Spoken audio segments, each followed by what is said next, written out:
For many years, the prevailing view among regulators, bankers, and economists was that the lessons of past crises had been fully absorbed. The architecture of modern banking, it was said, had been reinforced. Capital buffers were thicker. Stress tests were routine. Resolution plans existed on paper and in simulation. Depositors, meanwhile, were encouraged to believe that the age of sudden bank failure had receded into history, replaced by a more technocratic, well-managed stability. The language was confident, almost soothing. Risk had not disappeared, but it had been domesticated. This belief rested on visible improvements. Banks were required to hold more capital than they once did. Liquidity rules were tightened. Supervisors spoke of resilience rather than growth. The public face of the system appeared calm, even conservative. When problems surfaced, they were described as isolated or manageable. The absence of large-scale depositor losses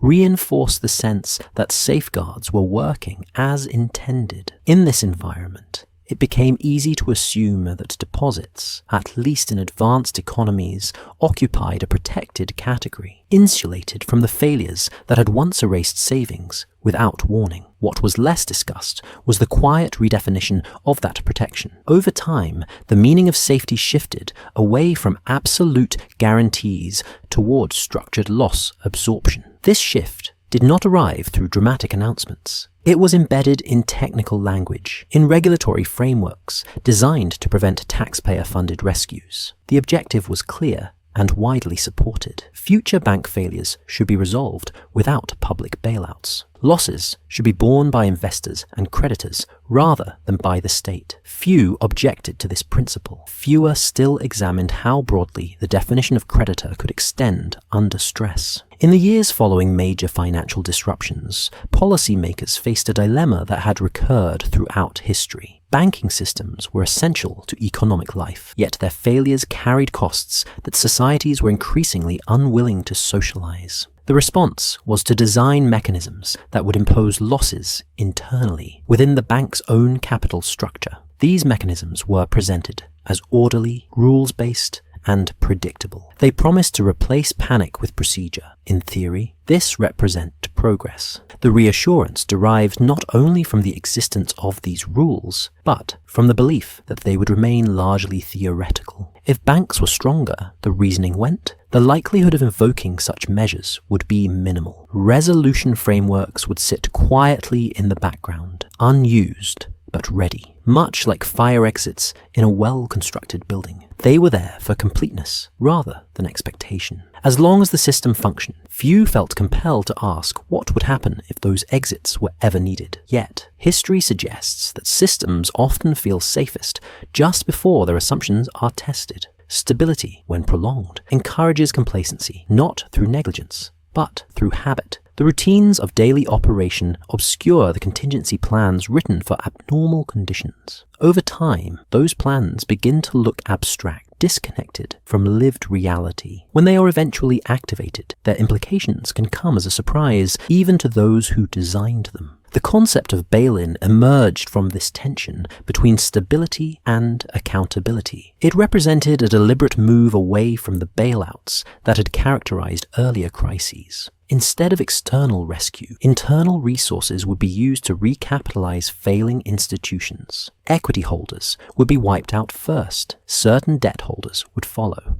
The bank would continue operating, preserving essential functions, while losses were allocated according to predefined hierarchies. On paper, this approach appeared both fair and efficient. What remained ambiguous was the boundary between protected deposits and bail-in eligible liabilities. Deposit insurance schemes existed, but their limits were finite and often misunderstood. Above those limits, deposits were legally indistinguishable from other unsecured claims. In normal times, this distinction seemed academic. Banks rarely failed in ways that tested it. The presence of insurance, combined with the memory of past rescues, fostered an assumption that deposits were fundamentally different, morally, if not legally. As the regulatory framework matured, the language surrounding deposits became more precise and less reassuring. Depositors were increasingly described as part of the bank's liability structure. This was not a change in law so much as a clarification of reality. A bank does not hold deposits in trust. It uses them. In return, it owes a claim. That claim, like all others, depends on the institution's solvency. This has always been true, but it is a truth that fades from view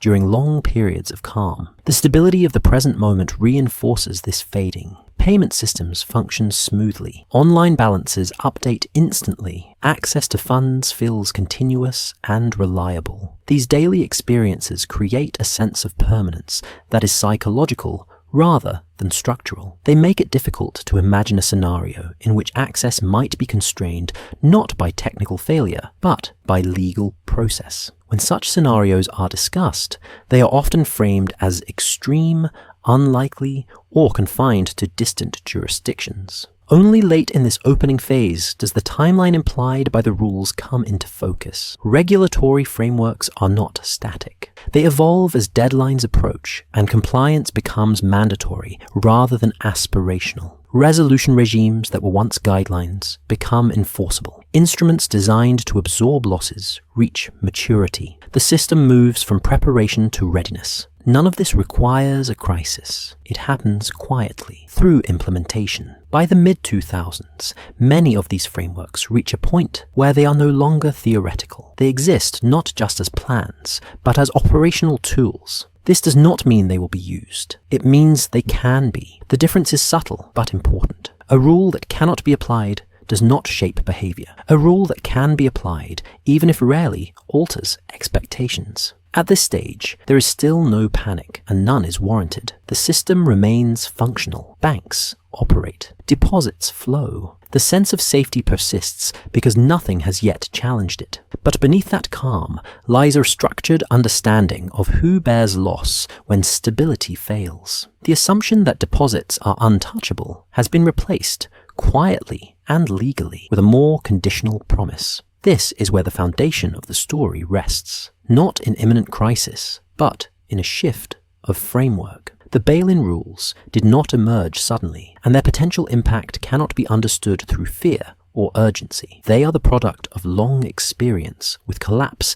and rescue, of attempts to manage failure without repeating past mistakes. Whether they succeed in that aim is a question for later. For now, what matters is recognizing that the definition of safety has changed, even as the surface of the system remains calm. When financial systems fail, they rarely do so because rules are absent. More often, they fail because the rules in place reflect a different priority than the one people assume. This tension between expectation and structure has appeared repeatedly across banking history. The public tends to believe that deposits represent stored money, something held safely and returned on demand. The system, however, treats deposits as funding, a liability that supports lending, leverage, and profit. Bail-in frameworks are where this long-standing contradiction becomes explicit. The structural pattern behind bail-ins did not begin in the 21st century. Earlier banking crises were resolved through less formal mechanisms, but the logic was similar. When institutions became insolvent, losses were absorbed somewhere. In the absence of clear rules,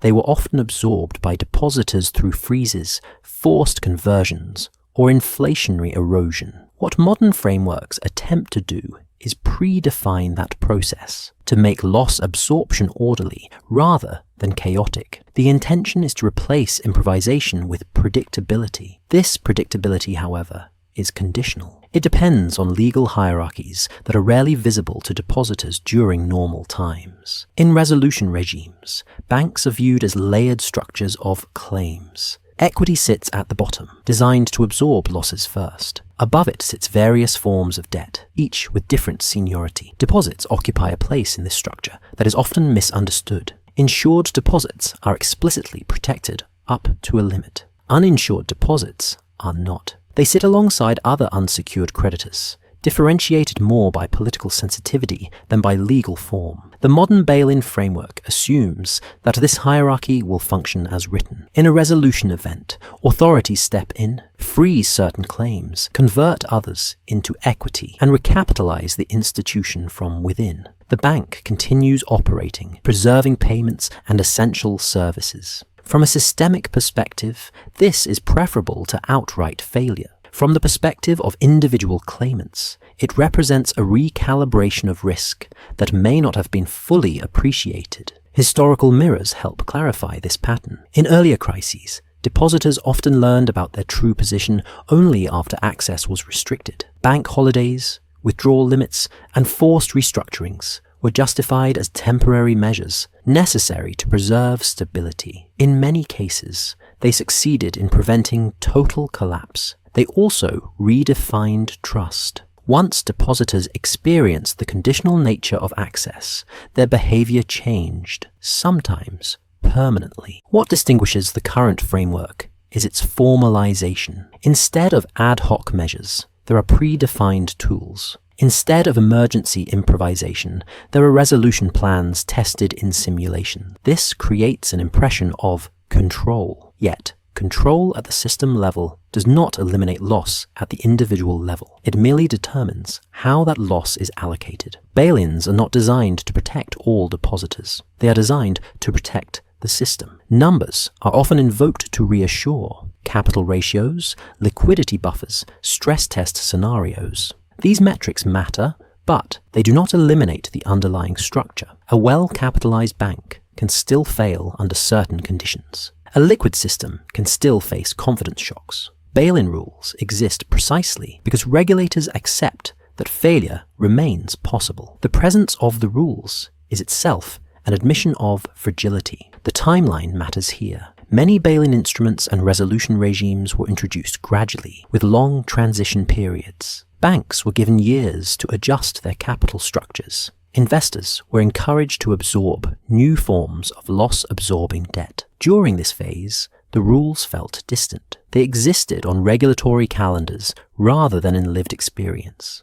As these transitions complete, the system enters a new phase, one in which the rules are not only written, but enforceable. This transition changes incentives. Banks know that external rescue is less likely. Creditors know that claims may be converted or written down. Depositors above insurance thresholds occupy an ambiguous position. In theory, this should encourage market discipline. In practice, it introduces a layer of uncertainty that is difficult to price. Confidence becomes more sensitive to information, rumor, and perception. The pattern that emerges is not one of inevitable crisis, but of altered fragility. Systems governed by bail-in rules can function smoothly for long periods. When stress appears, however, the response is constrained by the framework itself. Authorities are committed, politically and legally, to using internal resources. This commitment reduces flexibility. It narrows the range of responses available in extreme scenarios.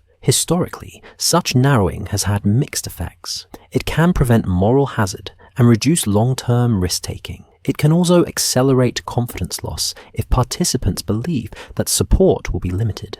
The balance between these outcomes is difficult to predict. What can be observed from past episodes is that the existence of bail-in mechanisms changes behavior well before they are used.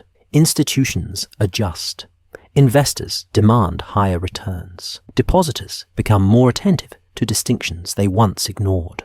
The mirror between past and present lies in this behavioral shift. Just as earlier generations adapted to the realization that banks could close and access could be restricted, modern participants are slowly adjusting to the idea that resolution is not rescue. The adjustment is uneven and often subconscious. It does not require widespread understanding of regulatory texts. It requires only the awareness that the rules have changed. By the end of this structural phase, the system has not collapsed, nor is it on the brink. It has, however, redefined the relationship between depositor and institution. Deposits are still usable, still functional, still essential.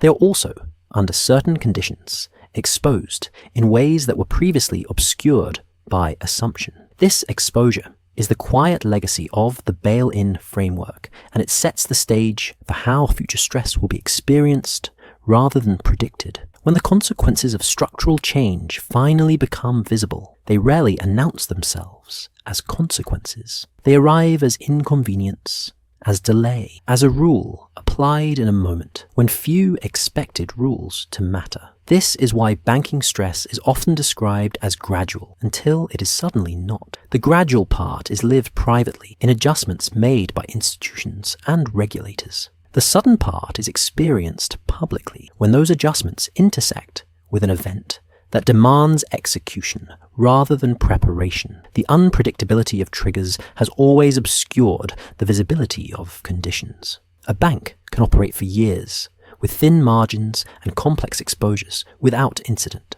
Then a modest shock, unrelated in appearance to deeper weaknesses, exposes them. This does not mean the shock caused the failure. It means it revealed it. Bail-in frameworks are built on this understanding. They do not attempt to prevent all failure. They attempt to manage it when it appears, accepting that timing cannot be forecast even when vulnerability is known.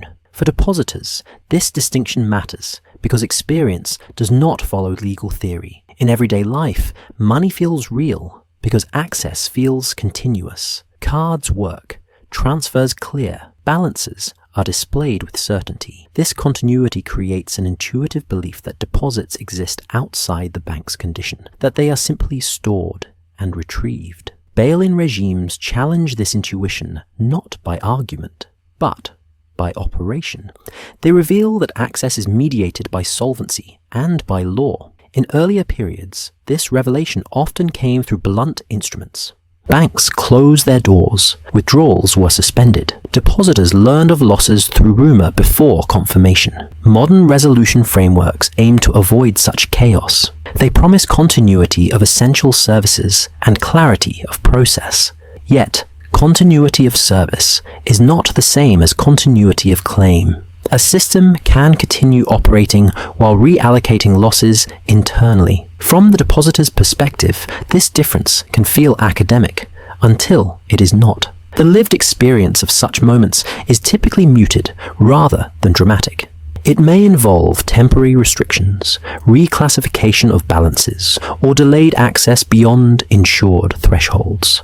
It may involve discovering that a portion of what was assumed to be cash has been converted into something else, or written down according to rules few had read. These experiences do not resemble the collapses of popular imagination. They resemble administration. What history suggests is that the emotional impact of these events often exceeds their immediate financial impact. Trust, once adjusted, does not fully return to its previous state. People remember not the size of the loss, but the surprise. They remember the realization that safety was conditional. This memory shapes behavior long after the balance sheets have stabilized. It influences where people place funds, how they interpret assurances, and how quickly they respond to uncertainty. This is where the gradual becomes sudden, not in the moment of resolution itself, but in the shift of collective perception that follows. Confidence, once broadly granted, becomes selective. Distinctions that were once ignored become important. Insurance limits, institutional strength, jurisdictional rules. These details move from footnotes to foreground. The system continues to function, but it does so under closer scrutiny. The conditions that make such moments possible are visible long before they occur. High leverage, concentrated exposures, interconnected liabilities. Regulators acknowledge these conditions openly. Stress tests are designed around them. Resolution plans assume them. Yet, acknowledging conditions is not the same as internalizing their implications.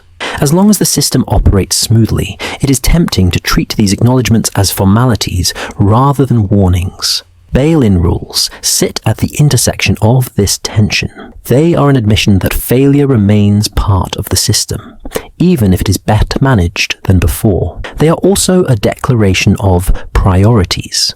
Protecting the system takes precedence over protecting every claim within it. This priority is rational at the level of public policy. It is less intuitive at the level of individual experience. The approach of 2026 matters not because it marks a deadline for crisis, but because it marks the completion of a framework. By then, many transitional arrangements expire.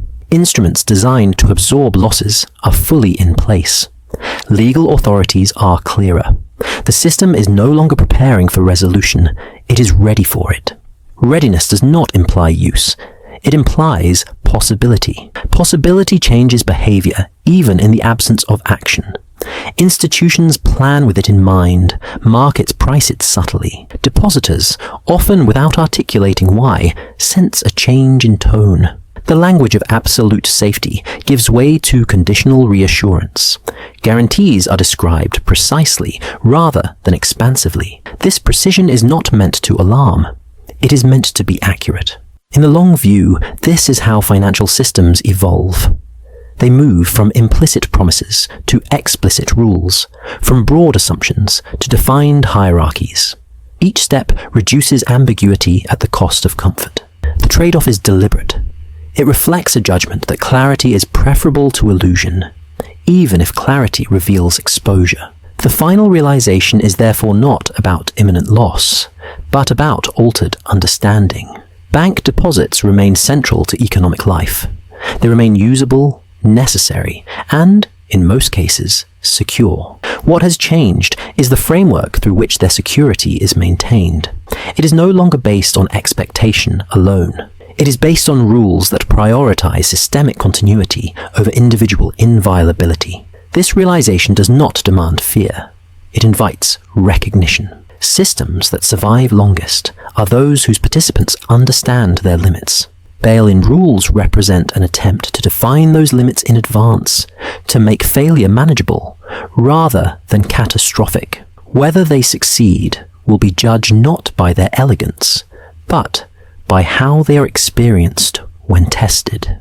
Until then, the system remains calm, and that calm is genuine. The risk lies not in the present moment, but in the gap between how safety is felt and how it is structured. History shows that such gaps can persist for years without incident. When they close, they do so quietly, through process rather than drama. By the time the shift is widely understood, it has already become part of the landscape.